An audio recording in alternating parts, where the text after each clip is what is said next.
What's up, everybody? It's Soren Baker. Amir, Rahimi. And today on The Great Debaters, our top three singles. Doing a little different because we got to change it up every now and then, but our top three singles from Wu-Tang Clan.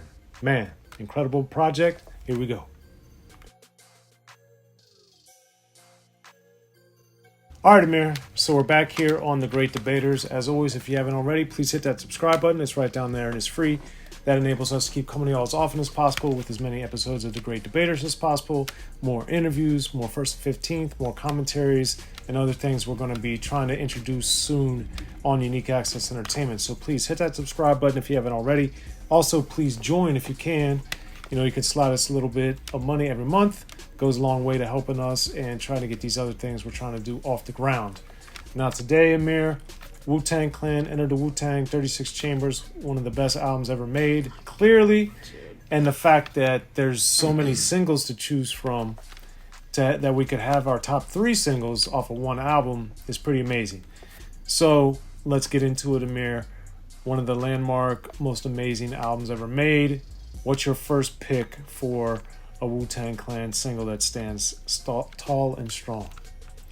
Well, one thing that I want to say, for singles, is just how many singles there are and how great the singles are. I mean, if you were to just put up these singles with some of the albums I've been hearing lately, I mean, we can knock out quite a few albums that just don't even stand a chance to just what we're about to talk about in this video.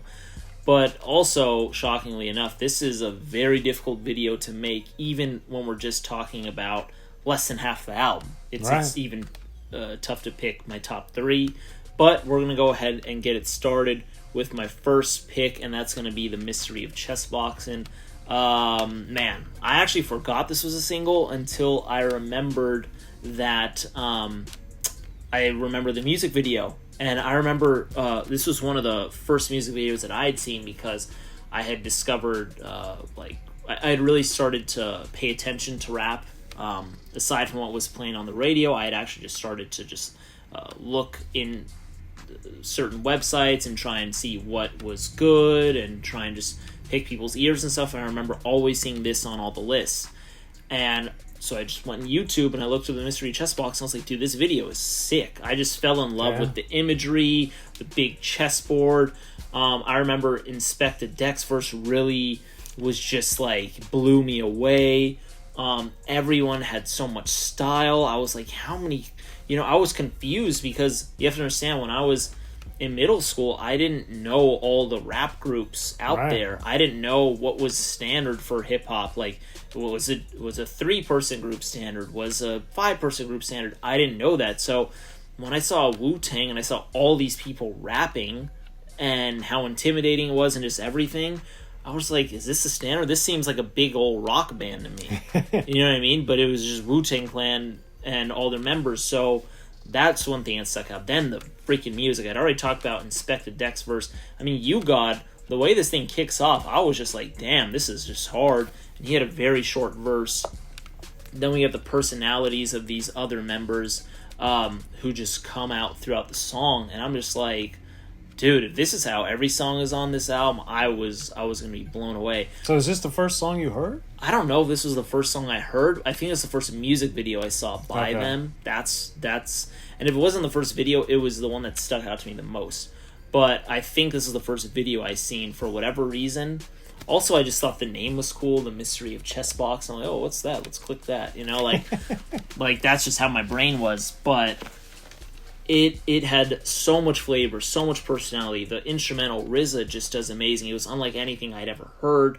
And we can just talk about just the bars and dissect every verse if we really wanted to. And that's another thing too. Look at the size of the verses. Each person, it's not like everyone's doing 12 bars, everyone's doing 8 bars, everyone's doing 16. Dude, it's just all different. It's all over the place. It's just like, to some people who may be nuts in the studio may be like, no, this person needs this much time, this person, they all need to separate it up. No, Wu-Tang, it was just like, nah, man, you're just gonna do what you feel, or RZA's direct them in a certain way. But dude, the genius that was going on in this era with the Wu-Tang was unmatched.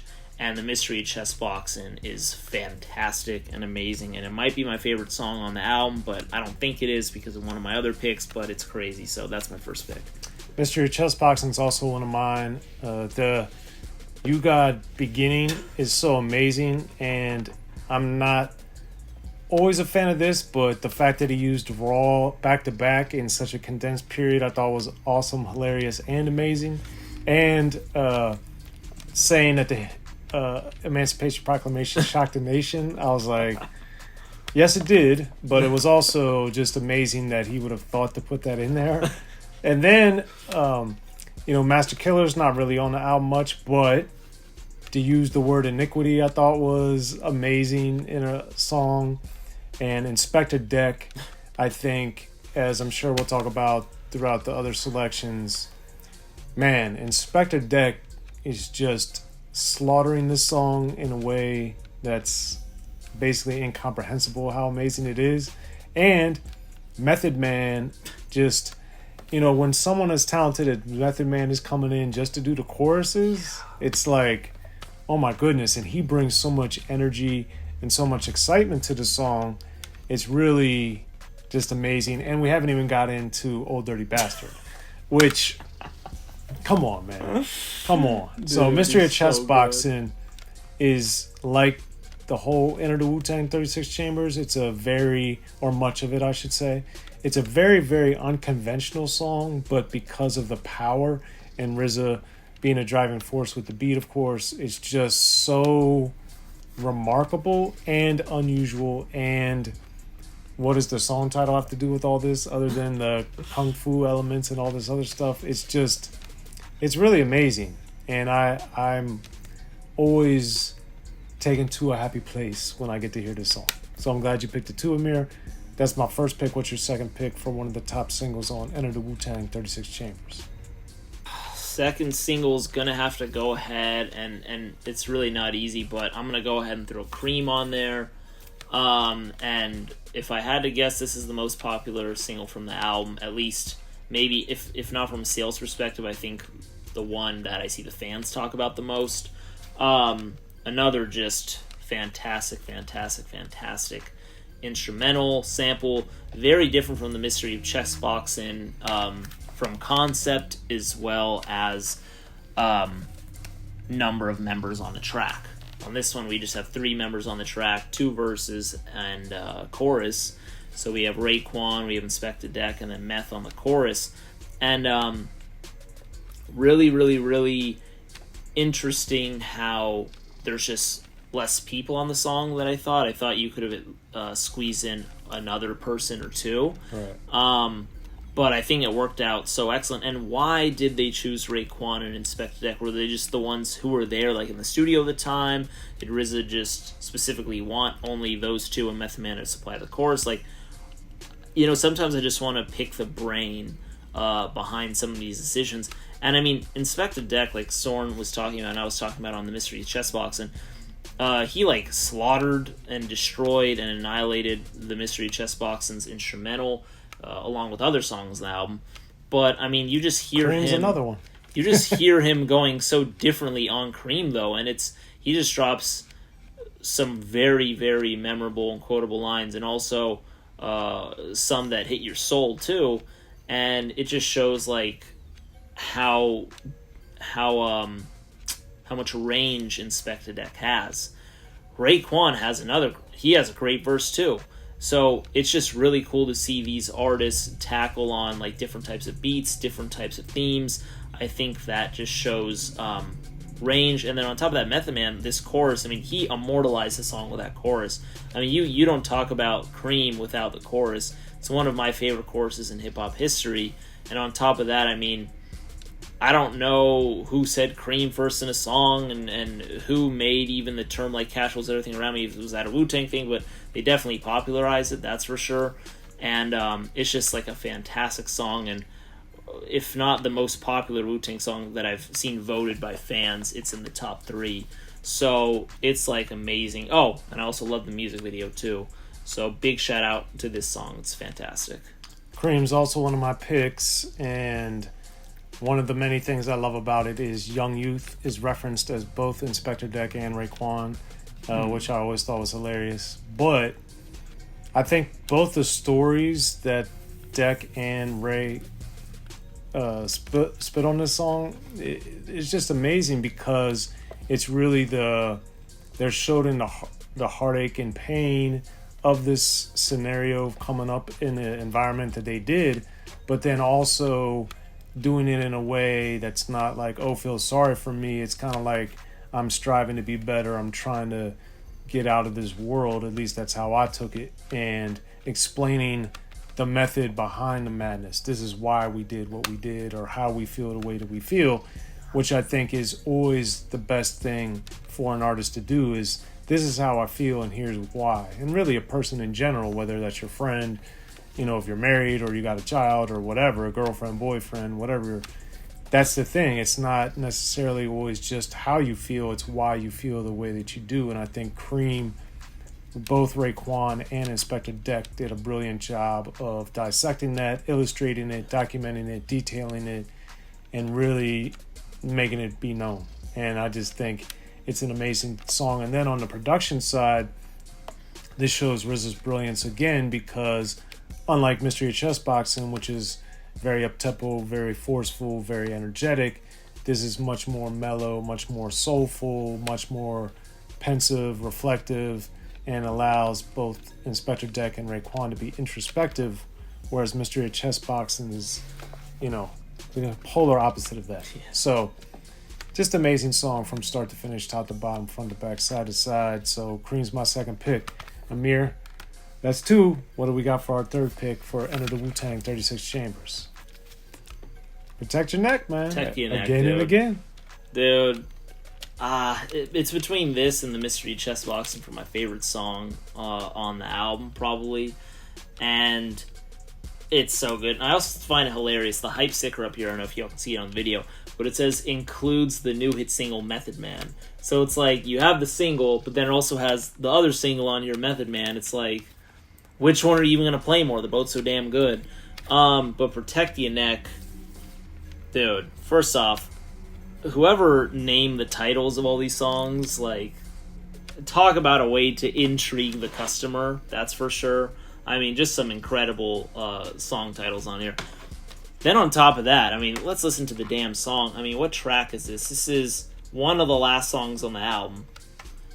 You got Tears after it, and then Wu-Tang 7 Chamber Part 2 after. So it's like, to have a song this freaking amazing towards the bottom of that. I mean, the whole album is freaking amazing, but dude, I love the skit at the beginning. I love Soren, and I've talked about this. I love a good skit. Skits can be something that can really drag your album down or can push it to that next level. Right. And I think we especially have covered some albums with incredible skits, incredible ways of tying all the songs together. And this skit is just one of those ones that, once again, I'm going to use this term, it immortalized the song. Because this intro skit I've seen referenced so many times throughout the years, and also it's one of those things that, you know, on the internet we have memes for everything these days. Yeah. And this is one that I always see, and they've drawn like the Peanuts characters with this, and just like other characters. Oh, you want to hear the Wu-Tang again and again? Like, I've seen it a bunch, and something like so simple that you just thought would sound kind of cool or whatever is now just forever stamped just with the song too. And people like forget that it came from this song sometimes. Then we get into the damn song, and it's just from another planet. It's so damn good. And this is another one that features most of the members, and it is just mind-blowingly good. I don't know whose verse I like the best. Once again, ODB has like a show-stopping verse, and I find it interesting, and I also really enjoy, because we have a lot of songs in hip-hop history, for whatever reason, sometimes they didn't like re-record it with clean lyrics, or they just bleep it out, or they do something about it, and the song is sometimes unlistenable. Right. In this instance, in Protect Your Neck, with like the guitar or whatever they put in there, where they're bleeping the scratch out, where they're like editing some of ODB's verse and then a little bit of other parts of the song. I think that actually sounds kind of good. I actually don't mind it. And ODB, you can just his bars on this song are amazing, and I know Soren loves this verse. So that's amazing. And Inspector Deck also killing it. We got just everyone doing well. I love RZA on this song too. I mean, I feel like a lot of people don't talk about RZA from a lyrical vocal standpoint as much, because his flow can be kind of off at times and a little strange. I think he does very well in the song. And then Xzibit to close it out, I was just like, dude, this shit's amazing. And I didn't even talk about Method Man. Like, I can talk about all of them. Yeah. But then Xzibit, the way he closes out the song, bringing out the girls and let's have a mud fight, and then you hear like the kung fu at the end, and then just protect your neck. It's like they could have ended the song 3 different ways, and they all would have been fire, and then it just kept going, and it's just like, geez, man. So RZA on like the creative direction, and the members on the creative direction, and just the beat is amazing. The skit in the beginning, it just has everything. It's a masterpiece. That's my last pick. So for my third pick on Enter the Wu-Tang 36 Chambers, I'm also going with Protect Your Neck. And I remember early on hearing this song and then just being blown away by it because, one, there's so many members, and then, like Amir was saying, with Xzibit closing it out, I knew that Genius and Prince Rakeem had a new group and was reading about it and hearing about it. And then to hear both of them on this song, knowing, Genius being on Words from Genius on Cold Chillin', and RZA being Prince Rakeem on Tommy Boy with Ooh I Love You Rakeem, and other songs that he had, to just hear them in this way, I was just so thrown off. Like, oh my goodness, these dudes are killing it and reinvented themselves in amazing different ways. Yeah. And then, oh, by the way, we're going to add 6 other incredible dudes to this song and make it amazing. That blew me away. And like Amir was saying, the different touches and flourishes that RZA added on the production side, it's just a landmark song, and it set off this revolution that the Wu-Tang became and remains till today. And it's just a testament to Protect Your Neck and the vision that RZA and the rest of the crew had, and I think it just speaks to the volumes of, and I'd done a video about on the 1st and 15th about the need for groups. I think that's something that we really miss in rap a lot now is groups, and the reason that it's so important is that it gives you this camaraderie, but also it gives you someone to bounce ideas off of. It makes you want to rap differently or better or stronger or think of different things because you're competing to have the best verse, or you're only going to do the chorus on the song, or whatever it ends up being that you as a solo artist don't get, or you have to farm that stuff out. Whereas with Wu-Tang, with Protect Your Neck, they were all able to deliver these amazing verses, and then Master Killer wasn't even in the group yet, so when he then gets added on to Enter the Wu-Tang 36 Chambers, then it's like, oh wait, this guy wasn't on Protect Your Neck. Who is he? What is he? And it just adds all these layers and levels of intrigue, and Protect Your Neck, I think, did all of that brilliantly and really sets it up. And like Amir was saying, just every aspect of this song really shows you what's great about the Wu-Tang. And as we see on other Wu-Tang songs, the chorus or lack thereof, or the way that they present themselves as a chorus for Protect Your Neck, is also very unconventional, and I think is one of those things that rap is getting back to because of now the consumption of music being streamed and songs being shorter, generally speaking. We're not doing conventional songs made to hopefully get played on the radio. Protect Your Neck doesn't really have a chorus in a traditional sense, and the way the song flows and moves is very atypical. We see that on a lot of Wu-Tang songs, but now because the way the music industry has evolved and our music consumption has evolved, songs like this that are unconventional have a better opportunity to not only exist but thrive online. And I think it's interesting that Wu, clearly not the only ones doing it, but they did it on their first song ever, and then that really set the trend to where you get a song like Triumph, which is a single much later, that doesn't have a chorus either in a traditional sense, and just a very unorthodox song and atypical for at that time a platinum rap group. So anyway, Protect Your Neck's brilliant. That's my third pick. You guys got Amir's 3 picks. As always, hit us in the comment section.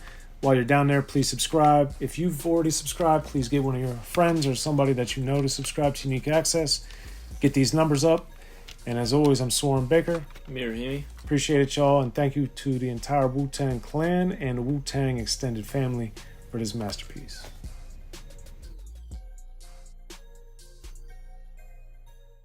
In the beginning, hip-hop was ruled by the East Coast.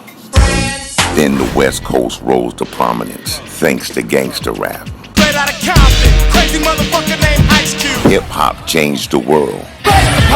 Gangster rap changed the narrative. I'm representing for the gangsters all across the world. And then changed the world again. Cause I'll come and take your life away. The history of gangster rap features unheard stories, unseen photos and documents, all with exclusive interviews from the founders and players who shaped gangster rap. I think a real gangster rapper has to scare you a little bit. The history of gangster rap written by veteran rap journalist Soren Baker. In stores now. Yo, what up? This is DJ Quick. Be sure to pick up my homeboy Soren Baker's book, The History of Gangster Rap, if you really want to know what we do.